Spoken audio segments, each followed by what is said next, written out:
우리 다 같이 마음 정돈하시고 묵도하심으로 하나님께 예배를 드리시겠습니다.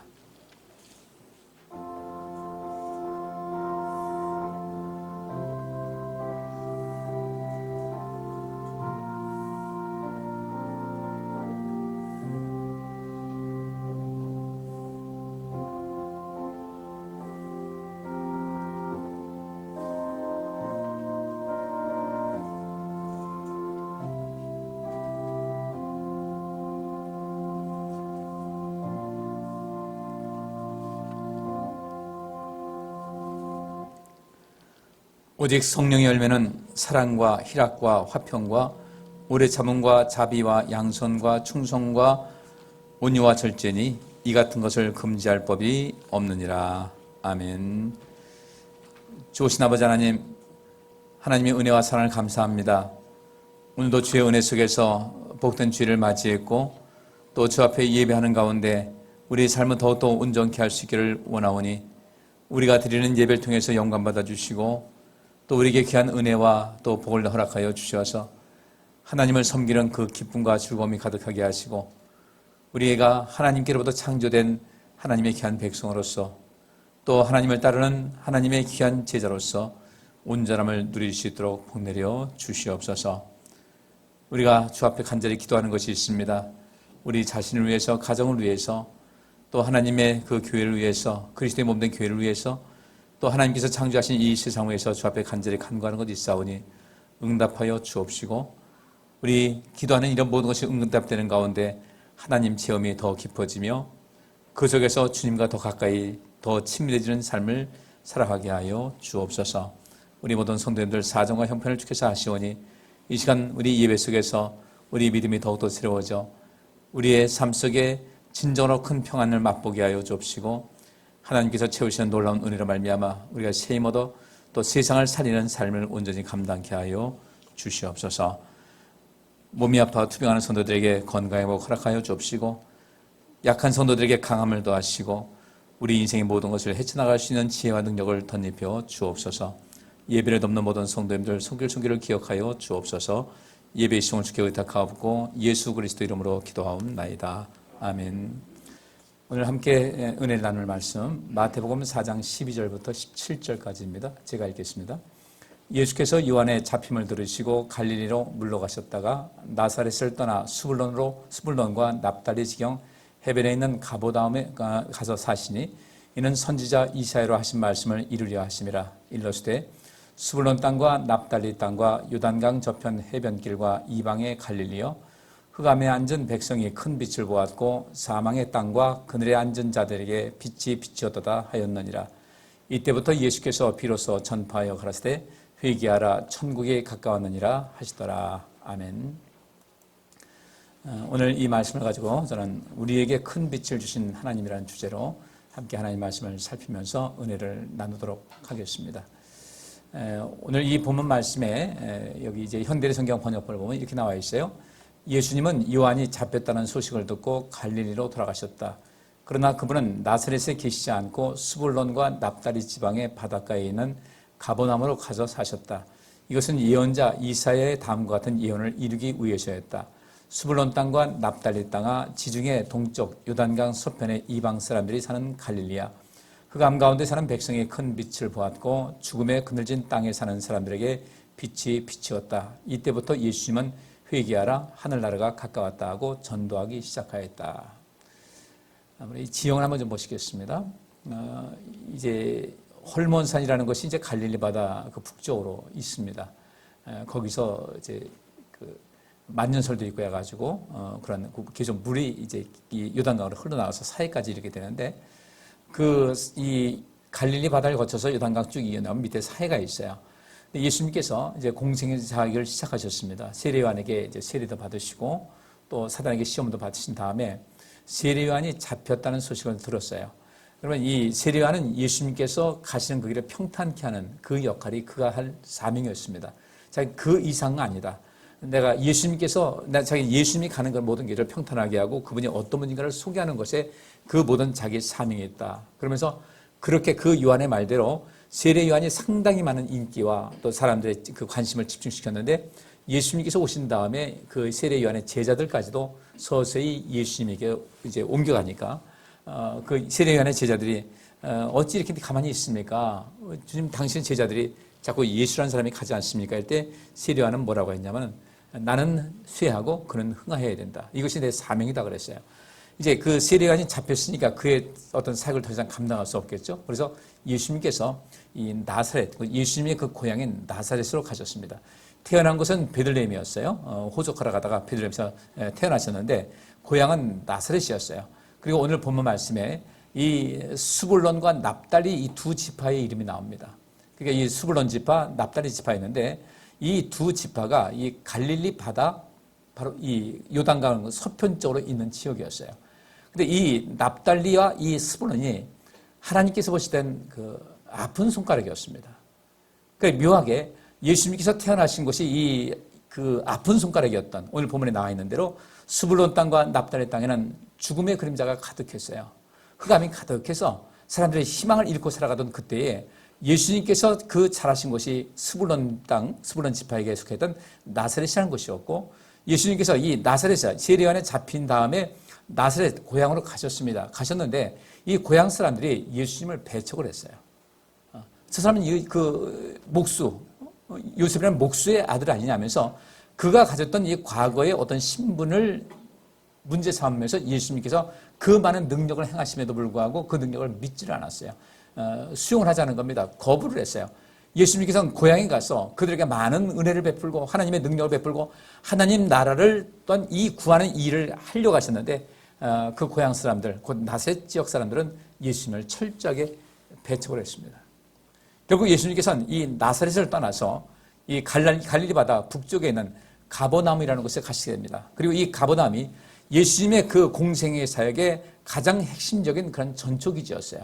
이 가버나움에 예수님께서 머무는 집을 여기 두셨고, 그 다음에 이 갈릴리 주변, 이 납달리 또 스불론, 이쪽은 므낫세 지파인데 이 모든 것이 이방인들이 많이 득실하고 있는 그런 지역이었습니다. 이 갈릴리 바다 이 주변을 다니면서 사역을 하셨어요. 예루살렘에 가신 것은 명절 때 되면 가끔 가시는 것이고 주로 사역은 이 갈릴리 바다 주변으로 있었습니다. 여기는 이방인들도 많았고 유대인들도 많았고 북왕국이 망했죠. 그리고 사마리아인들도 이게 많이 살고 있었는데 어쨌든 오늘 본문에 있는 말씀대로 이 스불론과 납달리 땅, 흑암이 가득한 곳, 죽음의 그림자가 있는 곳, 희망을 갖지 못한 곳, 예수님께서 태어나서 또 이게 자라신 곳이 이 고향 땅이 나사렛이었고 그 다음에 예수님께서 이제 그 공생애사를 시작하는 것이 바로 이 가버나움이었는데 이것이 납달리와 스불론 이들이 지파들이 차지하고 있던 그곳이었습니다. 그러면 우리가 이것을 보면서 예수님께서 이제 이 성경에 그렇게 되어 있죠. 스불론 땅과 납달리 땅아 지중해 동쪽 요단강 서편에 이방 사람들이 사는 갈릴리라 했어요. 이방 사람들이 많이 있었습니다. 그들이 어떤 것이었는가 봤더니 흑암 가운데 사는 백성의 큰 집에 집었다. 그러니까 이들은 흑암 가운데 살았어요. 앞이 캄캄했습니다. 불투명했어요. 이 흑암이라는 것은 불투명하고 어두운 곳, 그늘진 곳을 말하고 있습니다. 이들은 인생에서 늘상 그늘진 그런 지역에 살고 있었어요. 그늘진 곳이니까 어떤 곳이겠습니까? 항상 모든 생활이 여유롭지 못한 아주 가난한 사람들, 어려운 사람들, 삶에 지쳐있는 사람들, 누구도 돌보지 않는 그런 지역의 사람들입니다. 그리고 불확실이라는 그런 뜻이 있는 대로 이들의 미래는, 장래는 기대할 수 없는 불확실성에 있는 그런 상황에 있던 그 스불론과 납달리, 스불론 지파 사람들, 납달리 지파 사람들, 그리고 이 스불론과 납달리 이 지역에 이방 사람들이 살았다는 것을 보니까 어떤 것이겠습니까? 철저히 이들은 짓밟혔던 거예요. 그들이 어떤 힘이 없다 보니까 이방 사람들이 더 많이 몰려옵니다. 또 이방 사람들이 몰려오는 또 특별히 또 다른 특징은 이들이 유달리 강했기 때문에 더 압제하기 위해서 이방 사람들을 계속해서 이곳에 거주하게 하는 그런 그 당시 통치하는 그 나라의 정치적인 목적도 있었겠죠. 이들은 정말 힘들었습니다. 그런데 놀라운 사실은 예수님의 고향이 바로 스불론 땅에 있었고 그 다음에 예수님께서 또 사역하신 것이 납달리 곧 가버나움에 있었다. 그리고 예수님께서는 이들에게 무엇을 했습니까? 흑암 가운데 사는 이들에게 큰 빛을 보여주셨어요. 예수님께서 큰 빛이 되셨습니다. 그리고 죽음의 그늘진 땅에 사는 사람들에게 빛이 비추었다. 그리고 예수님께서는 말씀하시기를 회개하라 하늘나라가 가까웠다고 주의 복음을 증거하기 시작했습니다. 이것은 이미 이사야 선지자가 예언한 내용이었거든요. 우리가 그 이사야서 9장에 보면요. 그러나 고통하는 자들에게 언제나 절망과 어둠이 계속되는 것은 아니다. 수불론 땅과 납달리 땅이 한때는 하나님의 멸시를 받았으나 앞으로는 지중해 동쪽 요단강 서편의 이방 사람들이 사는 갈릴리가 영원롭게 될 것이다. 흑암 가운데 걸어다니던 백성이 큰 빛을 보았고 죽음의 그늘진 땅에 사는 사람들에게 빛이 비추었다라고 이사야 선지자는 예언을 했습니다. 그리고 오늘 이 본문 말씀 보니까 바로 이사야 선지자가 예언했던 이 말이 그대로 응답되고 있어요. 그래서 이것은 선지자 이사야의 다음과 같은 예언을 이루기 위해서였다. 예수님께서 바로 이 가버나움으로 가셨다는 것은 이사야 선지자가 예언한 것을 이루게 한 것인데 그것이 무엇인가? 우리 이사야 9장에 있는 말씀 보니까 어땠어요? 하나님께 버림받은 것 같은 그런 삶을 살아왔다는 것입니다. 그 수고론과 납달리 이 사람들이 어떤 그 어려움이 있었는지는 성경에서는 자세히 기록되진 않아요. 그런데 우리가 역사적으로 추론해 보면은 지금 이 북이스라엘 왕국기 중에서 이 북단에 있는 그런 지역이었고, 따라서 이 위쪽에 있던 아시리아가 이 이스라엘 침공해 왔을 때 그런 저항이 또 상당히 맞섰겠죠. 강했었겠죠. 강했고 또 그런 가운데 이들을 저항이 강했으니까 어떻게 하겠습니까? 더 압박을 했겠죠. 성경은 그들이 하나님께 버림받은 것 같은, 버림받았다는 것이 아니라 버림받은 것 같은 그런 고난과 어려움을 겪었습니다. 그리고 예수님께서 오실 때까지 그들에게는 흑암 가운데 살았어요. 그늘진 땅에 살았는데 어떤 그늘진? 죽음의 그늘진 땅. 그러니까 이 흑암이라든지 죽음의 그늘진 땅이라는 똑같은 이야기입니다. 이 흑암이라는 것이 그늘진 곳이라는 뜻이 있기 때문에 불확실한 곳이었기 때문에 그들은 아플 장래를 어떻게 기대할 수가 없었어요. 여러분들 가난한 사람들이 가난에서 벗어나는 것이 정말 쉽지가 않습니다. 이미 그 대를 물려오기 때문에 그들 속에서는 무기력감이 꽉 차 있기 때문에요. 그래서 다음 세대에 어떤 꿈을 심어주기는 참 어려웠던 것 같아요. 여러분들 우리는 어떻습니까? 우리는 그 죽음의 그늘진 땅이라 할지라도 흑암 가운데 있다 할지라도 여기서 흑암 가운데 사는 백성이 큰 빛을 보았다. 예수님께서 거기서 오신 것이었어요. 정말로 이 이스라엘 백성들 볼 때 아픈 손가락이었는데 가장 아픈 손가락이라고 여길 수 있는 그 스불론과 납달리 지파에 예수님께서 큰 빛으로서 오셨고 그 죽음의 그늘진 땅에 큰 빛이 있다 보니까 그늘진 곳 햇빛이 빛을 들지 않습니다. 어느 누구도 의지할 데 없고 인생 평생 동안 좌절과 절망 속에 살았던 그들에게 그 그늘진 땅에 사는 사람에게 빛이 비추기 시작했어요. 여러분들 우리가 그런 말 쓰죠. 이제 아빠 찬스, 엄마 찬스 이렇게 하죠. 아빠 찬스, 엄마 찬스. 아카, 엄카. 아카가 뭐예요? 아빠 카드. 엄카는 엄마 카드예요. 그래서 아이들이 자기 돈 있는데도 돈 안 쓰고 아빠 카드 좀 주세요. 엄마 카드 좀 주세요. 가지고 엄마 카드, 아빠 카드 자기 찬스를 삼는 거예요. 그 요즘도 엄마 찬스, 아빠 찬스 이런 말이 있어가지고 어떤 엄마는 그렇게 했다고 그러죠. 미안하다. 엄마가 누구누구 같이 못해서 미안하다. 엄마 찬스, 아빠 찬스. 찬스 많습니다. 사실 그런 모든 것이 공정하지 못하다는 그런 것이죠. 공정하면은 엄마 찬스, 아빠 찬스 이런 말이 나오지 않을 텐데 그런 말이 지금 우리에게 돌고 있어요. 근데 거기에 말한다면 우리는 어떤 찬스가 있어요? 하찬이 있어요. 하찬. 누구? 하나님 찬스가 있어요. 근데 그 하나님 찬스는 불공정하지 않아요. 굉장히 공평합니다. 로마서 1장 16절에 그런 말씀이 있어요.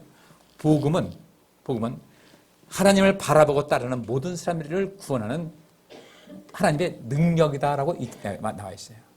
복음에는 하나님의 능력이 나타나는데 이 하나님의 능력이 누구에게 나타나는가 봤더니 하나님의 의를 이루는 사람에게 나타나는 하나님의 능력이 복음이다. 따라서 우리 하나님 찬스는 우리가 마음껏 누릴 수 있어야 돼요. 성경 그렇게 말할 수 있으니까 하나님이 세상을 이처럼 사랑하사 독생자를 주셨으니 이는 저를 믿는 자마다 누구든지 예외 없이 저를 믿는 자마다 다 좋은 찬스를 주신다는 거예요. 믿지 않으면 안 되는 거죠. 그러면 오늘 이 말씀대로 우리는 이렇게 정말로 하나님 남들이 볼 때 도대체 저 수불론 지파 사람들 저 납달리 지파 사람들 도대체 어떻게 인생 살았길래 저렇게 하나님께로부터 철저하게 버림받는가 버림받는 것 같이 보였던 거예요. 이스라엘이라는 나라가 망했습니다. 망하니까 주변 나라들이 뭐라고 그래요? 여호와가 저들을 버렸다. 그렇게 표현을 하거든요. 이 수브론 땅, 이 납달리 땅, 이 사람들은 이 내용을 보게 되면 그들은 그래도 그 나라를 지키기 위해서 굉장히 애썼던 사람들이 아닌가. 그러다 보니까 더 강하게 점령군들이 그를 철저하게 응징을 했고 더 괴롭혔고 그들이 아주 꼼짝 못하도록 괴로움을 줬던. 그래서 누군가 볼 때 저들은 하나님께 버림받은 사람 같다. 우리 이사야서 53장 그 말씀 있지 않습니까? 예수님께서는 고운 모양도 없고 풍채도 없고 사람들 뭐라고 했습니까? 저가 하나님께로부터 버림받았다. 예수님께서 죽으실 때 그렇게 했다는 겁니다. 저는 하나님께 버림받았으니까 저렇게 저주 아래 나무에 십자가에 매달려가지고 나무에 매달려가지고 저주에 빠진 저 사람 하나님께 철저하게 버림받았다. 예수님께서도 그 말씀하지 않았습니까?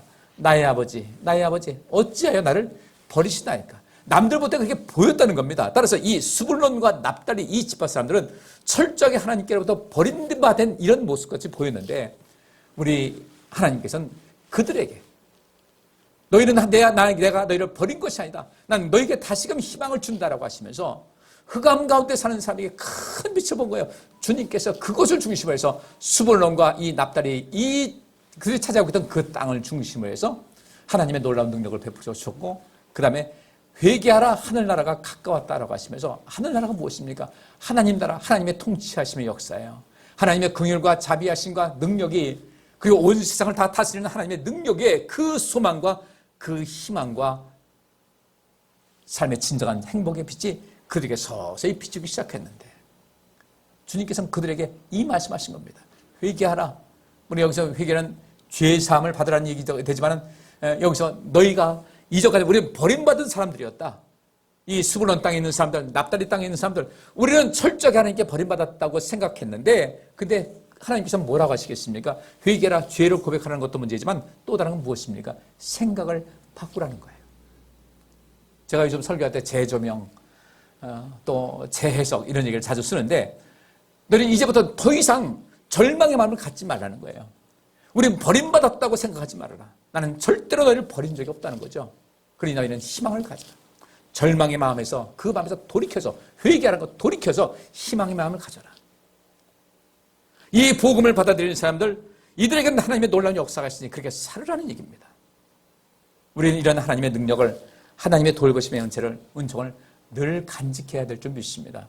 그런데 놀라운 사실은 이 나사렛 사람들이 나사렛에 있는 예수님 고향인 나사렛에 있는 사람들이 결국은 그걸 못했던 거예요. 못해가지고 어떻게 했습니까? 주님께서 그것을 떠났습니다. 떠났는데 이게 얼마나 안타까운 것인지 몰라요. 그들 왜 떠났을까? 떠날 이유가 없었는데 왜 떠났을까? 여기 본 내용대로 나사렛 고향으로 갔는데 이들이 예수님을 배척했거든요. 예수님께서 거기서 많은 능력을 행하지 못하셨어요. 제가 금요일에도 제가 그 동영상 통해서 설교한 것에 아마 들으신 분 계시겠지만 예수님께서 그 제자들을 둘씩 짝 지어가지고 각처에 보내셨어요. 보내셨는데 그들에게 어떤 힘을 주셨는가? 더러운 귀신을 제어하는, 더러운 귀신을 통제할 수 있고 완전히 묶어버릴 수가 있고 쫓아버릴 수 있는 그런 권세를 주셔서 그에 보내셨는데 주님께서는 이렇게 말씀하십니다. 너희는 아무것도 갖지 말고 그냥 단벌 지금 현재 입고 있는 옷하고 신하고 지팡이만 가지고 가라. 지팡이라는 것은 오랜 여행 동안에 필요하겠죠. 교통수단이 없으니까 그걸 가지고 가라. 그리고 주님께서는 그 나머지 하나님께서 다 책임져 주실 것이라는 거죠. 그냥 가라고 그랬어요. 가서 너희가 어느 집에 들어갈 때 하나님께서 나를 보내셨습니다 라고 했을 때 그가 너희를 영접하게 되면 그들이 너희를 영접해서 그러니까 여러분들 여행 다니다 보니까 돈이 필요할 때도 있고 의식주 문제가 꼭 필요하지 않습니까? 주님께서는 그냥 가라고 하셨어요. 이거 어떡하나. 여행용 가방도 갖지 말라는 거죠. 옷도 안 갖고 가는데 무슨 필요가 있겠습니까? 여행용 가방도 지갑도 갖지 말고 돈도 갖지 말고 그냥 가라고 그랬어요. 일이 다 마치고 그들이 사역을 다 마치고 돌아와서 예수님께서 물으셨습니다. 너희가 그렇게 아무것도 갖지 않고 간 상태에서 여기까지 돌아왔는데 그동안 너희에게 부족한 것이 있었느냐 했더니 이들이 단호하게 얘기합니다. 분명히 얘기합니다. 아무것도 부족한 것이 없었습니다. 이것이 하나님 방법이거든요. 분명히 이 땅에서 양식은 땅에서 나는 거 아니겠습니까? 땅에 뿌리를 내가지고 거기서 열매 맺히는 것인데 하나님께서는 이스라엘 백성들을 하늘에서 양식을 먹여주셨어요. 물이 필요하면 땅을 파서 지하수를 얻어야 될 텐데 하나님께서는 반석에서 눈에 보이는 반석에서 물을 내셨습니다. 우리 하나님이 그런 분이시거든요. 일부러 그런 것이 아니라 사막에는 모든 것을 할 수가 없기 때문에 하나님께서는 하나님의 방법대로 주시는 것인데 우리 인생은 뭔가가 자꾸 있어야 된다고 많은 것을 가지고 있어야 될 것 같이 생각을 하는데 그것이 우리가 얼마나 피곤한지 몰라요. 우리나라 그 미국 대사관에 그 대사를 있었던 김이라는 사람이 있습니다. 이 성김이라는 사람이 한국 사람입니다. 아버지가 그 이제 옛날에 김대중 그 납치 사건 때 그때 이제 일본의 그 대사관에 근무했다가 그것 때문에 문제가 돼가지고 이제 공직을 그만뒀는데 그 뒤로 미국에 이민을 가가지고 이민 1세대가 된 거예요. 근데 거기서 그 열심히 공부하고 노력해가지고 아주 뛰어난 외교관이 됐습니다. 그래서 한국에 태어나서 한국인이었는데 미국 사람이 돼가지고 한국 대사관에 대사로 왔어요. 근데 그 부인도 한국 사람인데 이분은 지금까지도 우리나라 국적을 포기하지 않고 있어요. 그러니까 미국 시민권을 취득하지 않고 영주권을 가지고 있는 거예요. 그게 왜 그러냐 했더니 난 한국 사람인 게 참 좋다. 사고는 미국 사람이겠죠. 근데 한국이 좋다. 그가 대사로 하고 외교관이다 보니까 2, 3년에 한 번씩 꼭 이사를 가는데 이사를 가도 우리나라 여기서 저기 가는 것이 아니라 서울에서 경기도 가는 것이 아니라 그냥 나라를 넘어가는 거예요. 제가 이게 외국에 가보니까 스페인에 가니까 그분들 그래요. 한번 갔다가 몇 년 있다 어떤 분이 안 보여요.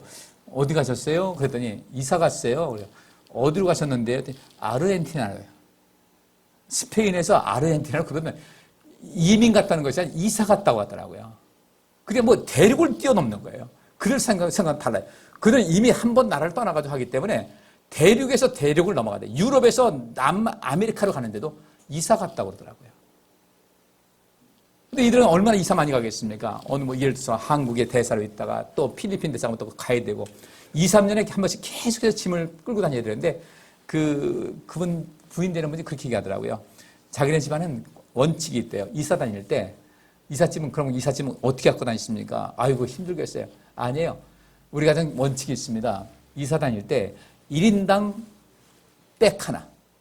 더 이상 갖고 다니는 거 없네요. 딱 백 하나만 가져가는 거예요. 그리고 여행 갈 때 그 백 있지 않습니까? 그거 딱 하나. 뭐 크게는 자유겠지만 그거 하나만 가지니까 이삿짐은 4식구니까 4개밖에 안 되더라는 거예요. 국제적으로 이사를 다니는데 여러분 인생 편안한 거예요? 힘든 거예요? 우리 한번 이사 다니면 어때요? 복잡해. 큰 트럭도 못 해가지고 또 뒤에 또 작은 용달 해가지고 보면 버릴 것도 많은데 그걸 영 버리지를 못해요. 우리 인생 살면서 이제 우리 아빠 찬스라는 것은 바로 무엇인가? 예수님께서 제자들에게 그냥 가. 옷도 두 벌 갖지 말고 지갑도 갖지 말고 그냥 가. 가면 다 먹을 것 있고 쓸 거 다 채워줄 거야. 그렇게 하신 거예요. 그리고 그들 영접하는 그들에게 예수님께서 그렇게 말씀하십니다. 너희를 영접하는 자들은 이렇게 말해라. 하나님 나라가 가까웠다. 영접하니까요. 그들에게 그적에 굉장한 역사가 일어나더라고요. 많은 병자가 고침받고요. 귀신 들린 자가 거기서 자유함을 얻게 되고 성경에 보면 그렇게 나와 있어요. 그리고 예수님께서 그들에게 하신 말씀이 그렇게 할 때 너희를 영접하는 자들에게는 가서 그 가정에 그 사람을 위해서 마음껏 축복을 하고 하나님 나라가 가까웠다고 해라. 이렇게 말씀하셨어요. 하나님 나라가 가까웠으니까 얼마나 큰일이겠습니까? 이 납달리와 스불론 지역에 있는 사람들 주님께서 이사야 선지자의 말을 하면서 그동안 버림받았고 하나님께로부터 버림받았다고 사람들이 여길 만큼 철저하게 그늘 속에 살고 흑암 속에 살고 있던 그들에게 하나님께서는 큰 빛을 보여주셨어요. 바로 그 지역에 예수님을 보내주신 거예요. 예수님께서 다니시면서 엄청난 역사를 행하셨습니다. 진정한 자리를 얻었어요. 그들은 가난하다 보니까 그늘진 곳에 살다 보니까 그 가난한 자에게 복음 전하는 것이 내 사명이다. 예수님께서 말씀하셨잖아요. 주의 성령이 내게 임하셨으니 이는 가난한 자에게 복음을 전하게 하시려고 그래서 그들에게 삶이 가난하고 인생 자체가 절망 속에 살아서 희망이 없는 그들에게 다가서서 큰 빛으로 가시다 보니까요. 어느 곳 하나 그늘진 곳이 없이 다 그리스도의 빛이 보였던 겁니다. 두루 다니면서 계속 빛을 보여주시니까 태양같이 머물러 있는 것이 아니라 다니면서 빛 대신 예수님께서 다니시면서 빛을 비추니까요. 그늘진 곳을 발견할 수가 없었다 이거죠. 예수님께서는 그 제자들에게 그 사명 주셨습니다. 우리가 할 것이 뭔지 아세요? 그늘진 곳에 사는 사람들에게 빛이 되면서 인생 사는 것이 우리의 사명인 것을 믿으시기 바랍니다. 이게 우리가 할 일이에요. 이것을 얼마만큼 했느냐 안 했느냐에 따라서 하늘에서 상급이 있고 없고의 차이가 있어요.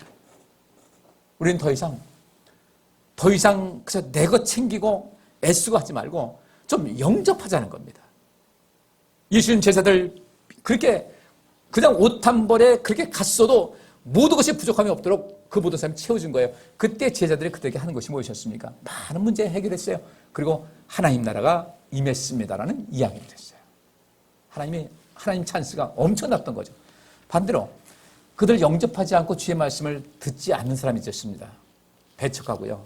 예수님께서 그렇게 말씀하십니다. 그 지역을 나올 때 발에 있는 먼지까지 탈탈 털고 와라.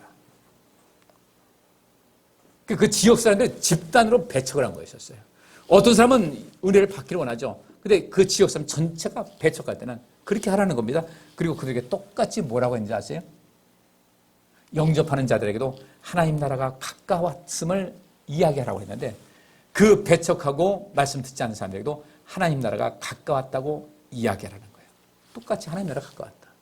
영접하는 사람들에게는요, 영생과 축복의 하나님 나라지만은 영접하지 않는 사람들은 어떻게 돼요? 저주와 심판의 하나님 나라예요. 우리 인생 어떻게 살아야 되겠습니까? 그래서 우리가 하늘 주님을 위해서 헌신을 해야 되고 봉사해야 되고요.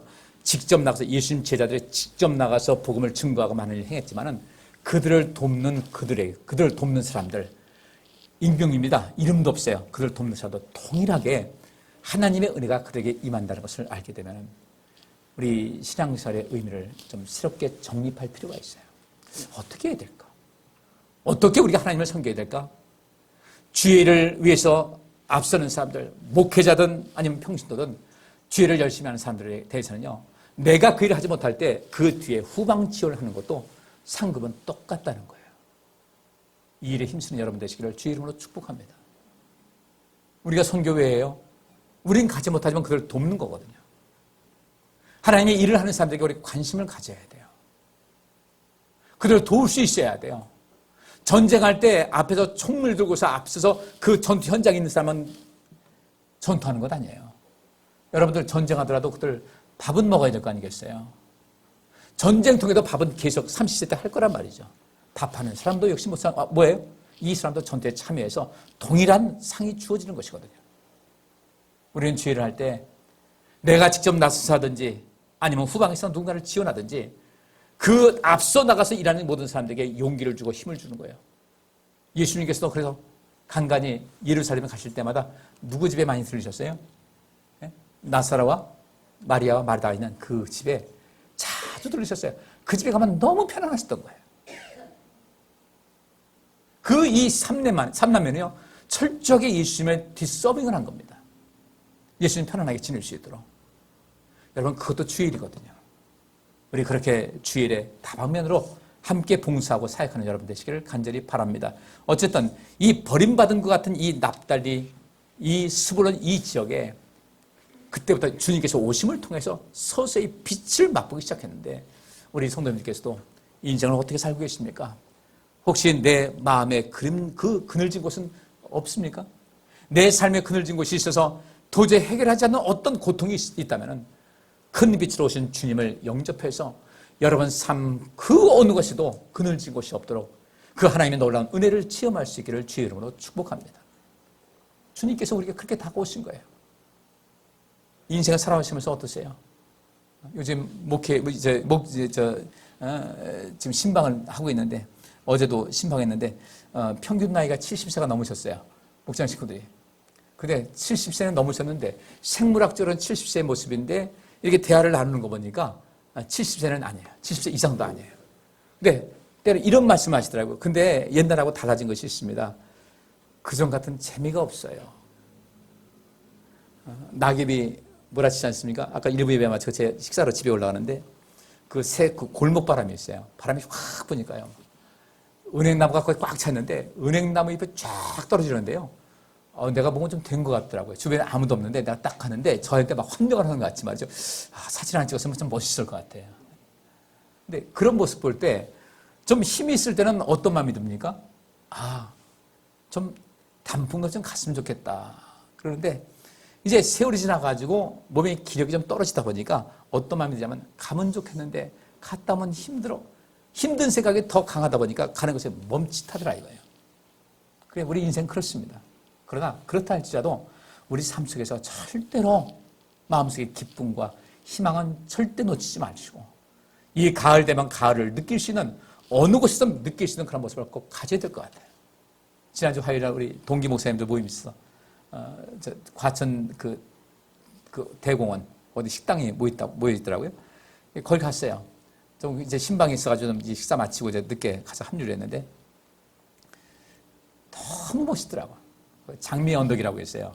장미 언덕. 저 뒤로 하면 그 후문 있는데 거기 주차장도 크고 그 현대 미술관 있는 그쪽인데 단풍이 너무 좋은 거예요. 좀 더 넓은 곳을 보지 못해서 그렇지 여러 가지 그 나무를 해가지고 보니까 참 세월 빨리 간다. 그래서 우리 목사님들 한 2년 만에 만났거든요. 코로나 때문에 못 만나다가 2년 만에 만났는데 우리 목사님들 죄다 할배가 됐어요. 20대 때 만난 사람들이거든요. 20대 때 신학교 다니면서 만난 그 친구들인데 죄다 할배가 됐어요. 누가 저한테 그러더라고요. 머리 더 날아갔네. 지붕 더 날아갔네. 할배 됐네. 그래서 제가 그랬죠. 사돈 낱말하지 마. 머리가 하얘져가지고요. 걷는 것도 저하고 동갑인데 이렇게 걸어요. 아니, 목사님 왜 그래? 어디가 아파? 허리 아파? 연골이 다 날아갔어. 무릎 연골이. 그래서 이 목사님은 목회 안 하고 어디가 노동했나. 이러고 계셨어요. 얼른 수술해야지. 아이고, 하긴 해야 될 텐데. 그 목사님도 목회가 많이 어려웠어요. 이제 살아가면서 좀 여러 가지 어려운 일 많이 겪고. 그게 보면 짠해. 우리 동기생들 보면 그 목사님 보면 마음이 짠하니까 어떻게든 어디를 좀 가서 하면 그 목사님에게는 경제적인 부담을 줄이려고 힘을 다하는 거예요. 그러다 그 진건이라는 곳에 목회를 크게 하는 그 목사님이, 친구 목사님이 있습니다. 뭐 친구라고 하면 나이가 좀 많은 목사님인데, 그 지역에 있는 그 어려운 교회를 돕고자 한번 헌금을 했더니, 한 번 헌금해도 5,700만 원이 나왔대요. 그래서 그 지역교회 어려운 교회에다 나눠주고, 노예도 좀 분담해주고 했는데, 가만히 생각하니까, 동기생들을 좀 챙기지 못했다고 하면서, 난 또 우리 동기 목사님들한테 또 20만 원 또 하사금 받은 거, 회장님한테 하사금 받은 건 처음이었어요. 20만 원 주면서 다 나눠주더라고요. 늦게 갔더니 봉투 하나 줘요. 이게 뭔데? 우리 회장님이 하사금이래. 나중에 얘기 들어보니까 우리 동기 목사님도 좀 챙겨야 되겠다. 쉽게 말하면 형 노릇하기 위해서 그 했는데, 참 좋긴 좋더라고요. 받으니까요. 그래서 가보니까 다 목사님들 와가지고, 그래서 자기가 가진 것을 나눠 먹으려고 시골에 있는 목사님들 감도 따가지고 몇 개씩 나눠주고 하는 게 그 참 보기 좋아요. 그렇게 모이니까, 동기들끼리 모이니까 참 좋은 거예요. 서로 나눠주고 살피고 하는 거예요. 우리 성도님들, 예수님께서 큰 빛으로 오셨잖아요. 그럼 우리도 어떻게 해야 돼? 우리도 큰 빛의 역할을 해서 우리 교회 모일 때 서로가 서로에게 빛으로서 착 조명해 줄 수 있어야 돼요. 특별하게 뭐 이걸 저렇건 자세하게 앉지 않는다 할지라도 그 마음의 따뜻함을 느낄 수 있도록 교회니까 참 힘이 될 수 있도록. 그리고 서로가 서로에게 격려를 하면서 세월은 흘리지만은 내 마음 청춘은 절대 늙지 않는다. 서로 살펴주면서 도와주면서 이렇게 함께 누릴 수 있는 그런 것을 우리가 가질 때 얼마나 좋은지 모르겠어요. 어제도 같이 카페에서 신방하면서 5분이 모였는데 이런저런 얘기를 하고 저는 먼저 일사 나왔는데 더 이제 계시다고 해서 얘기를 하는데 아이고 이렇게 만나니까 좋으네. 서로에게 행복을 주는 우리의 삶이 될 수 있기를 주의 이름으로 축복합니다. 예수님께서 큰 빛으로 오셨다고 할 때 우리는 수지 맞은 거예요. 정말 하나님 찬스를 얻었어요. 우리가 그것을 받은 것을 우리로 끝나면 안 되잖아요. 받는 것으로 끝나지 말고 우리가 큰 빛을 우리가 비추었고 이 죽음의 그늘에서 빛이 비쳐서 삶으로 생명력으로 넘치게 됐으니까 우리는 이제는 우리의 삶의 생명력을 나도 받고 남들에게 줄 수 있는 그런 인생을 마땅히 살아가야 될 줄 믿습니다. 우리 주님께서 오실 때까지요. 절대 얼굴에 그 환한 빛은 절대로 잃지 마시고 어두운 것은 물리치면서 환한 빛을 가지고 인생을 살 수 있기를 주의 이름으로 축복합니다. 때때로 힘들겠죠. 세월 지나니까 힘들겠죠. 하나님께서 우리에게 주신 선물이에요. 이 땅에 희망 갖지 말고 하나님 나라에 더 희망을 가지면서 그렇게 믿음으로 온전히 살고 하나님을 가까이 하는 그런 삶을 살려고 우리에게 때로는 주시는 하나님의 고통이라는 선물일 수가 있어요. 이 고통이라는 선물 가지고 우리 하나님을 더욱더 가까이 하시면서 어떻게 하면 나를 유익하게 하고 온전케 할 것인가 관심 가져야 돼요. 요한복음 1장 1절부터 5절 말씀은 이런 말씀이 있습니다. 우주가 존재하기 전에 말씀 되시는 그리스도가 계셨다. 그분은 하나님과 함께 계셨으며 바로 그분이 하나님이셨다. 그리스도는 맨 처음부터 하나님과 함께 계셨고 모든 것은 그분을 통해서 창조되었으며 그분 없이 만들어지는 것은 아무것도 없다. 그리스도 안에 생명이 있었으니 이 생명은 인류의 빛이었다. 이 빛이 어둠 속에서 빛나고 있었으나 어둠이 이 빛을 깨닫지 못했다. 우리는 이 빛을 깨닫지 못하면 안 돼요. 꼭 깨달아야 됩니다. 이 빛을 꼭 깨달아서 우리 삶을 어떻게 하면 좋을 것인가. 저도 우리 동기들 그 회장님한테 20만 원 선물 받고 나니까요. 이제 그 생각 들더라고요. 다음에 갈 땐 내가 우리 목사님들한테 작은 거라도 좀 뭘 좀 해가지고 갈까. 제가 노회장으로 있으면서 이만 제가 꼭 뭐라도 밥이라도 한 끼 사주던지 작은 선물이라도 하나씩 나눠줬거든요.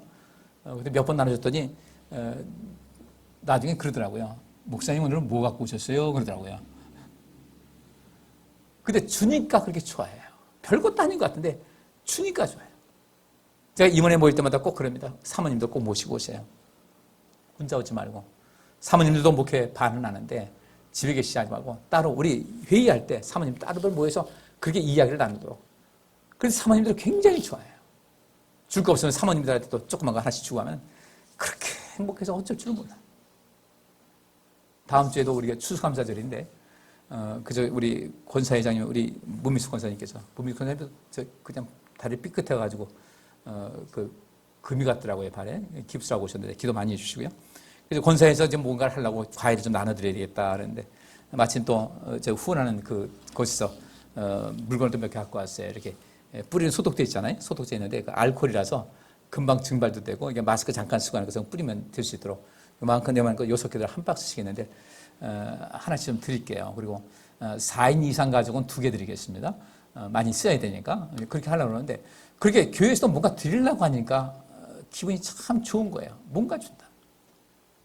마스크 하니까 교회에서 여러분 그동안 많이 주셔가지고 마스크는 집에다 쌓아놓고 있습니다. 얼마나 감사해요. 우리가 누군가에게 주고 나눌 수 있는 그런 모든 삶에서 여러분들 꼭 기억하시기 바랍니다. 우리가 이 세상의 빛으로서의 인생을 살게 되면 주님께서는 더 그 강력한 빛, 엄청난 빛으로 우리를 더 비춰주시고 온전케 하실 줄 믿습니다. 이것이 이 복음의 가장 핵심적인 것이거든요. 너희가 누군가에게 대접을 받기를 원한다면 먼저 대접을 하라는 거예요. 우리 하나님의 은혜를 받는 것은 다른 것이 아닙니다. 우리가 이 세상에서 빛의 역할을 감당하면서 사람들에게 빛이 되는 삶을 살게 되면요. 그 힘이 엄청난 것이거든요. 제가 기도할게요. 그 얻는 힘, 누군가 나와 함께 있다는 그 힘이 얼마나 큰지 모르겠어요. 여러분, 우리는 지금 어떻게 인생 살고 있습니까?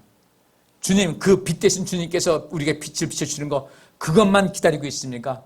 우리 이미 빛을 부음받아서 이 자리에 나오게 됐는데, 여러분이 이 세상 살면서 빛이 되고 살고 있는지, 나는 내 남편에게 빛이 되고 있는지, 나는 내 아내에게 빛이 되고 있는지, 나는 제 자녀에게 빛이 되고 있는지, 나는 부모님에게 빛이 되고 있는가? 우리는 서로가 모여서 서로에게 빛이 되고 있는가? 이 모든 것을 살펴보시면서 그렇게 빛된 사명을 잘 감당하게 되면요. 이 세상이 얼마나 아름답겠어요. 우리 성도님들 꼭 그런 믿음의 삶을 사셔서 온전케 되시기를 주의 이름으로 축복합니다. 그래서 여기 아까 본 대로 이사야 9장 1절 2절 보니까 그 스불론 땅과 납달리 땅에 그를 흑암 가운데 걸어다니던 백성이 큰 빛을 보았고 죽음의 그늘진 땅에 사는 사람들에게 빛이 비추었다고 이사야가 예언을 한 것인데 예수님께서 이 땅에 오셔서 바로 이 예언을 성취한 거예요. 그러면 이 여기 있는 대로 스불론 땅, 납달리 땅에 사는 사람은 어떤 사람이었는가? 정말 비참한 사람이었거든요. 우리 주님께서는 그들을 직접 찾아가셨어요. 하물며 우리에게 안 오시겠습니까? 주님을 열심히 섬기는 우리에게 주님께서 우리에게 다가오지 않으시겠어요? 지금 이 순간도 우리에게 다가와 계시고 지금 이 시간도 함께하는 것을 꼭 믿으셔서 그 빛을 받으시고 이제 여러분들 마음속에 그늘진 것 다 내려놓으시고 희망의 마음으로 새롭게 재충전할 수 있기를 주의 이름으로 축복합니다. 마음에 어둠이 있습니까? 이제 빛을 받으세요. 마음에 쓸쓸함이 있습니까? 빛을 받으세요. 그래 매일매일 즐거움으로 인생을 살아가세요. 어떤 것에 쓸쓸한 마음보다는 감사한 마음으로 기쁜 마음으로 인생을 살아갈 때 우리는 그 속에서 더 값진 인생을 살아가게 될 줄 믿습니다. 이것이 어떻게 하는가? 나 혼자서는 안 되는 거예요. 서로 빛이 돼주자는 거예요. 서로 빛이 돼주고 용기가 돼주고 이런 모든 것 온전함을 꼭 누리셔야 돼요. 아침에 제 딸한테 전화가 왔어요. 목사님이 왔다 갔어요. 그래요. 왜 철야 때 너무 몸이 아파가지고 안 좋고 해가지고 그 철야기를 못 나갔다는 거예요. 반주를 해야 되는데 너무 힘들어서 못 갔대요. 그랬더니 오늘 아침에 그 자기도 모르는 사이에 왔다 가셨다는 거죠. 배를 누르는데 자기가 자고 있었던 것 같다는 거예요. 그래서 저 못 봐가지고 나중에 그 전화가 와서 거기다 음식 갖다 놨으니까 좀 먹고 힘내시라고. 그런 데서 감동이 되는 거죠. 미국 땅에 혼자 가가지고 그 인생 살아가면서 맨날 하는 것이 아빠 기름값이 엄청나게 올라서 큰일 났어. 여기도 큰일 났다야. 여기도 기름값 천정부지다. 여기나 거기나 미국이나 마찬가지일 것 같다.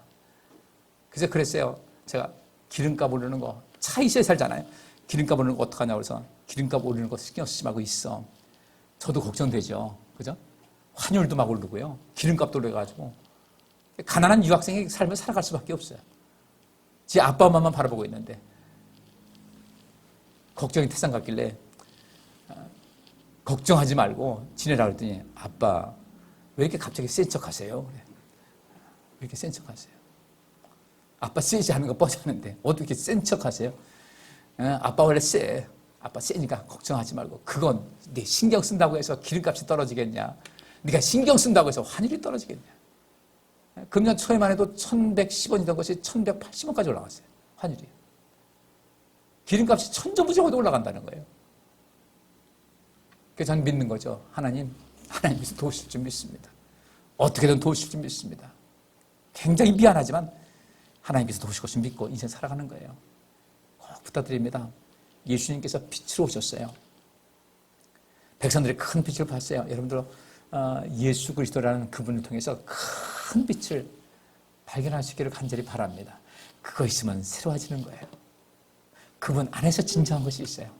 다른 것이 암만 내를 써도요. 그것은 절대 큰 빛을 볼 수가 없어요. 예수 그리스도만이 우리에게 영생을 주신 분이에요. 예수 그리스도께서는 우리의 사정을 다 알고 계셔요. 우리의 사정 다 알고 계셔요. 이사야서 53장에 그 말씀이 있습니다. 그분은 이미 우리의 질병을 아는 분이라고 그랬어요. 그러니까 예수님께서 하나님의 아들이시니까 뭐 홍역도 안 알았을 것이다. 아프지도 않았을 것이다. 아니죠. 예수님께서는 육신을 가지고 오셨기 때문에 다 겪으신 거예요. 그래서 이미 우리가 얼마나 힘들고 때로는 아픈가를 잘 알고 계시거든요. 그래서 우리를 도우실 수 있는 겁니다. 우리의 모든 것을 아시는 주님 바라보시면서 여러분의 인생의 그늘진 그곳에 여러분 마음이든 생활 속이든 이 모든 가정이든 인생을 살아가는 가운데 그 그늘진 곳에 주님과 동행하면서 그 그늘진 곳에 빛을 쫙 비춰주는 여러분들 그 은혜를 하나님 찬스를 만끽할 수 있는 여러분 되시기를 주의 이름으로 축복합니다. 이거 하나만 더 하고 마치고 나머지는 이따 저녁 예배 시간에 유튜브로 올려드릴게요.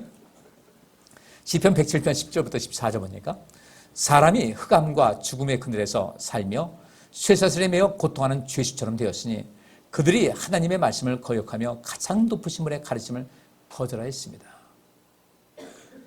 우리는 이 그리스도께서 큰 빛으로 오셨다고 하지만 그 빛을 우리가 수용해야만 받아들여야만 이것이 내게 유익한 거예요. 아까도 말씀드린 대로 주의 말씀을 이 예수님의 제자들이 갔을 때 영접하지 않고 그 말씀을 거부하는 사람들은 발에 있는 티끌도 다 떨쳐버리고 하나님 나라가 가까운 것을 알라고 경고를 주라고 했어요. 그러면 그들이 왜 그런 어려움을 당합니까? 다른 건 아니었거든요. 그들이 하나님의 말씀을 거역하며 가장 높으신 분의 가르침을 거절했기 때문에 그래요. 예수님은 큰 빛으로 오셨습니다.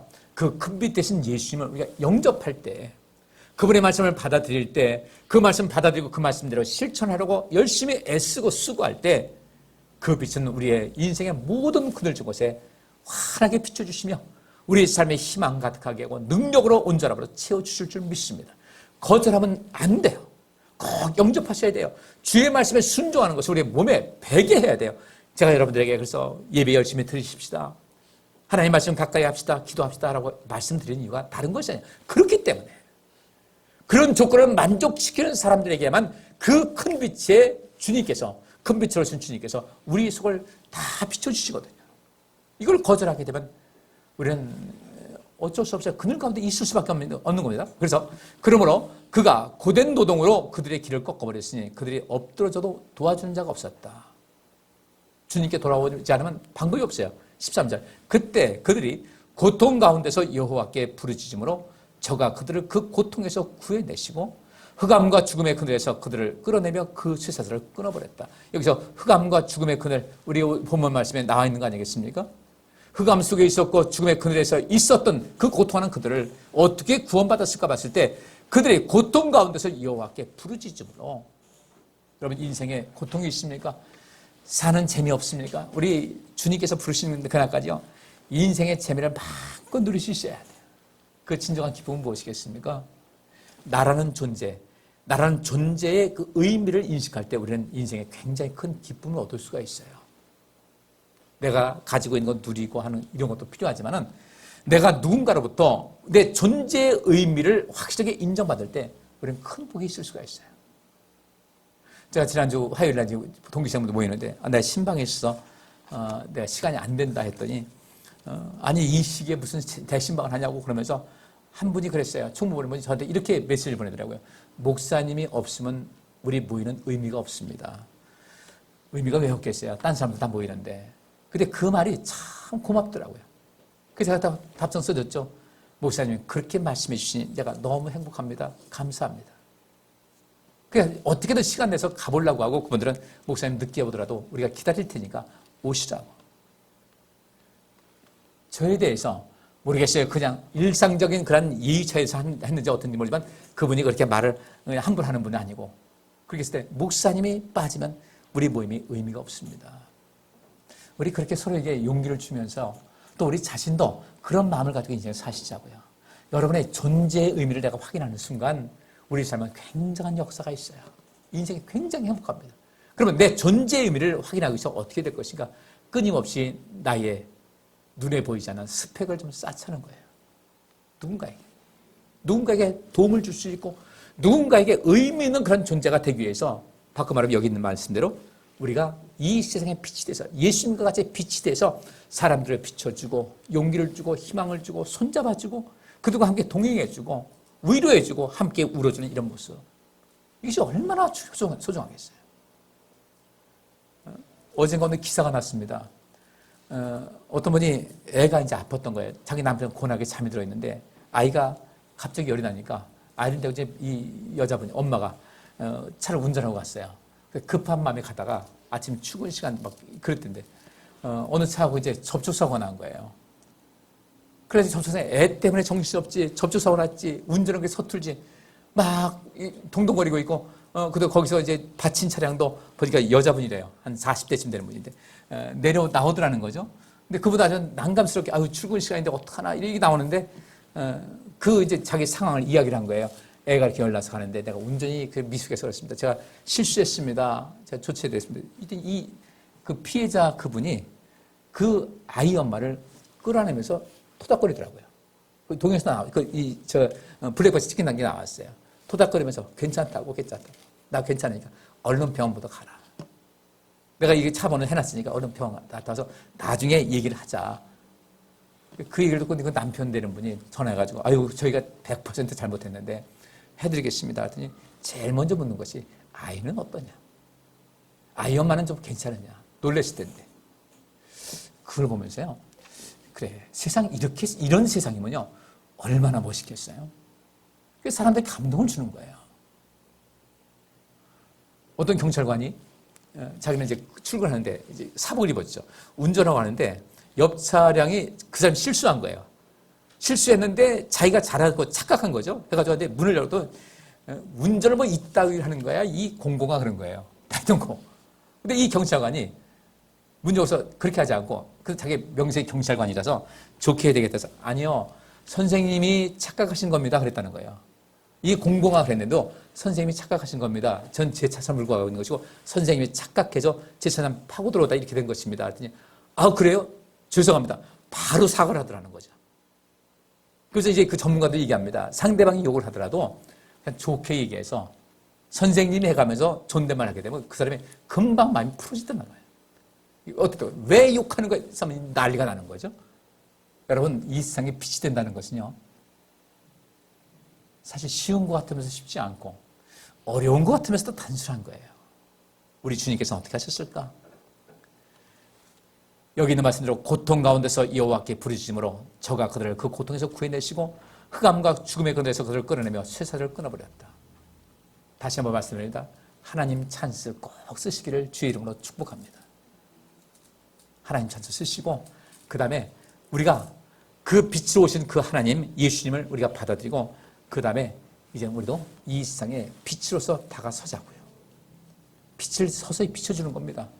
그 삶에서, 그러니까 아까 지금 말씀대로 교통위에서 서로 오해가지고 욕을 했는데 이 사람은 한 번 그렇게 당했으니까 다음부터는 내가 매사에 조심해야 되겠다는 이런 마음 갖지 않겠어요? 이 세상을 치유하는 역사가 있는 것이거든요. 우리는 예수님을 따라가는 예수님의 제자들입니다. 우리는 철저하게 어떤 가운데서 그 고통 가운데서 여호와께 부르짖음으로 저가 그들을 그 고통에서 구해내셨고 이런 하나님 찬스가 있고 하나님 우리 아버지신데 아빠 찬스, 아버지 찬스 우리가 항상 있지 않겠습니까?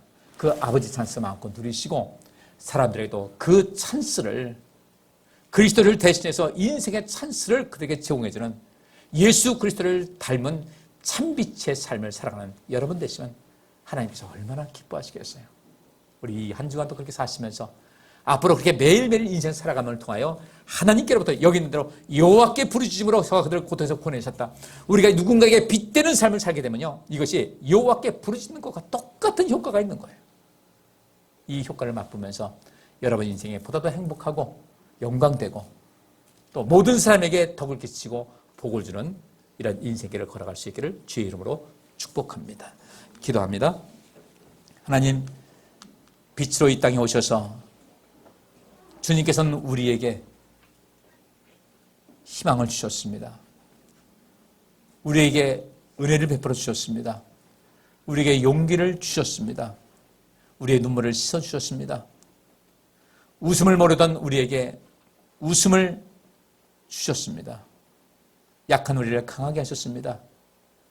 우리는 하나님께로부터 놀라운 은혜를 받아서 오늘 이 자리에 서게 됐는데 우리 하나님께 부르짖는 자마다 응답하신 주님같이 우리도 늘 주님을 가까이 하는 삶을 살아서 더 큰 행복, 더 크고 강력한 빛을 맛보게 하여 주옵시고 우리가 하나님께로부터 받은 이 놀라운 은혜를 이 세상에 비춰줌을 통하여 많은 사람들에게 희망을 주고 용기를 주고 살만 나게 해주고 그들에게 복을 주는 인생길을 걸어갈 수 있도록 우리 모두를 더 새롭게 하여 주옵소서. 예수 그리스도 이름으로 기도하옵나이다. 아멘. 우리 다 일어나셔서 시험하 기도문 낭독하겠습니다.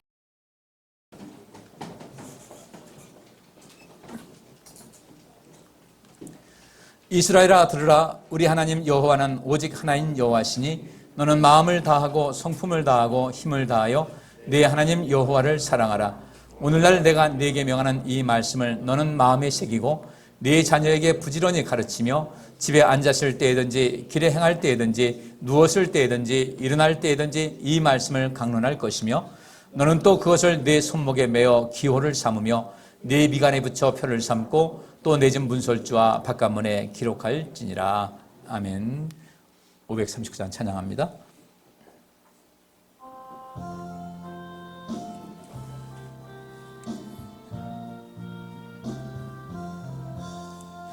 이 몸의 소망 무행가 우리 주 예수뿐일세. 우리 주 예수밖에는 믿으리 아주 없도다. 굳건한 반석이시니 그 위에 내가 서리라. 그 위에 내가 서리라. 우리 인사 나누겠습니다. 큰 빛이 되어 세상에 복 주시기 바랍니다. 인사합니다. 큰 빛이 되어 세상에 복 주시기 바랍니다. 우리가 이제 세상에 복을 주는 위치가 되었습니다. 꼭 그렇게 사셔서 하나님의 은혜와 복을 부음받으시기 바랍니다. 기도하겠습니다. 여호와께서 여기 모인 모든 성도들과 그의 가정과 그와 관련된 모든 일에 복을 주시고 지켜주시며 따뜻하게 대해주시고 은혜를 베푸시며 사랑스러운 눈으로 바라보시어 모두에게 평안을 주시기를